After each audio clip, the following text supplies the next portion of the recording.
Cinema ಫಂಕ್ಷನ್ಗೆ ಬಂದರು ಸಿನಿಮಾದವನಾಗೆ ಬರೋದು. ಬಟ್ ಇವತ್ತು ನಾನು ಇಲ್ಲಿಗೆ ಸಿನಿಮಾದವನಾಗಿ ಬಂದೇ ಇಲ್ಲ. ನಾನು ನೋಡಿ ಬೆಳೆದಂಥ ಲೋಕೇಶ್ ಅಣ್ಣ, ಮೂರ್ತಿ ಅಣ್ಣ, ಬಾಲಣ್ಣ, ಕಲ್ಕಿ ಅಣ್ಣ ಇವ್ರುಗಳ ಜೊತೆನೇ ಬೆಳೆದಿದ್ದು. ನಾನು ಚಿಕ್ಕ ಹುಡುಗನಿಂದ ನೋಡಿದ್ದೀನಿ ಇವರೆಲ್ಲ ಕಷ್ಟಗಳು, ಇವ್ರು ನಡ್ಕೊಬಂದು ಆದಿಯಲ್ಲ. ಇಲ್ಲಿ ಕಂಪ್ಲೀಟಾಗಿ ನಾನು ಮೂರ್ತಿ ಅಣ್ಣ ಅವ್ರ ಹುಡುಗನಾಗೆ ಬಂದಿದ್ದು. ಅಣ್ಣ ಮೊದಲಿಗೆ ವೆಲ್ಕಮ್ ಅಣ್ಣ ಸಿನಿಮಾ ಲ್ಯಾಂಡ್ಗೆ. ಸಣ್ಣದಾಗಿದ್ರಿ, ತೊಡಗಿಸ್ಕೊಂಡಿದ್ರಿ, ಈಗ ಲಾರ್ಜ್ ಸ್ಕೇಲಲ್ಲಿ ತೊಡಗಿಸ್ಕೊಂಡಿದ್ದೀರಿ.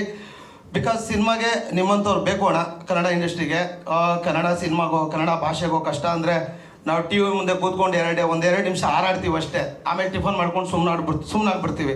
ನೀವು ಹಂಗಲ್ಲ, ಊಟ ತಿಂಡಿ ಬಿಟ್ಟು ಹೋರಾಡ್ತೀರಿ, ಬೀದಿಗಿಳಿದು ಹೋರಾಡ್ತೀರಿ. ನಾಳೆ ದಿನ ಕನ್ನಡ ಸಿನಿಮಾಗೆ ಏನಾದ್ರು ತೊಂದರೆ ಅಂದರೆ ನಿಮ್ಮಂಥವ್ರು ಬೇಕು ಅಣ್ಣ ಈ ಇಂಡಸ್ಟ್ರಿಗೆ. ಮತ್ತು ಈ ಹಿಂದೆ ನಿಂತ್ಕೊಂಡು ಜೈಕಾರ ಹಾಕಕ್ಕೆ ಸುಮಾರು ಜನ ಸಿಗ್ತಾರೆ. ಸಮಸ್ಯೆ ಅಂತ ಬಂದರೆ ಮುಂದೆ ನಿಂತ್ಕೊಂಡು ಓಂಕಾರ ಹಾಕೋಕ್ಕೆ ಯಾರೂ ಸಿಗೋದಿಲ್ಲ.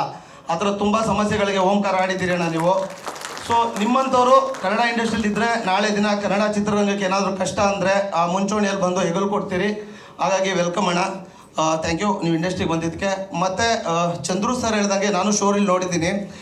ಶೋರಿಲ್ ನೋಡುವಾಗ ನನಗೆ ಎರಡು ಅನಿಸಿದ್ದು, ಒಂದು ಮತ್ತೆ ಒಂದ್ಸರಿ ದುನಿಯಾ ಸಿನಿಮಾ ನೋಡ್ತಿದ್ದೀನಿ ಅಂತ. ಇನ್ನೊಂದು ನಾನು ಕಿಟ್ಟಿ ಅವರು ನೋಡಿದಾಗ ಅವರಲ್ಲಿ ಆ ಕೋರನ್ಗಿಂತ ಹೆಚ್ಚಾಗಿ ಇನ್ನೊಬ್ಬ ಹೊಸ ಬ್ಲ್ಯಾಕ್ ಕೋಬ್ರಾ ಕಂಡ್ರು ನನಗೆ. ಇನ್ನೊಬ್ಬ ವಿಜಯಣ್ಣ ನೀವು ಮುಂದಕ್ಕೆ ಖುಷಿ ಆಯಿತು. ಬಿಕಾಸ್ ರೋಪ್ ಇಲ್ಲದೆ ಡೂಪ್ ಇಲ್ಲದೆ ಫೈಟ್ಗಳು ಮಾಡಿದ್ದೀರಿ. ನಾನು ಅವತ್ತು ಕೇಳಿದೆ ಏನು ಸಾರ್ ಇಷ್ಟು ರಿಸ್ಕ್ ತೊಗೊಂಡಿದ್ದೀರಿ ಅಂತ. ನಾನು ಈ ಸಾಂಗ್ ನೋಡಿರಲಿಲ್ಲ, ಈಗ ನೋಡಿದೆ. ಅದ್ರಲ್ಲಿ ನಂಗೆ ಒಂದು ಅನ್ನಿಸ್ತು, ನಿಜ ಸುಳ್ಳು ಗೊತ್ತಿಲ್ಲ.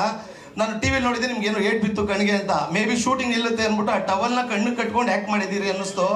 ಬಿಕಾಸ್ ಅಷ್ಟೊಂದು ಕವರ್ ಮಾಡಲ್ಲ ಸಾಂಗ್ ಮಾಡುವಾಗ, ಅದು ಅನ್ನಿಸ್ತು. ಏಟ್ ಬಿದ್ದರು ಮಾಡಿದ್ದೀರಿ.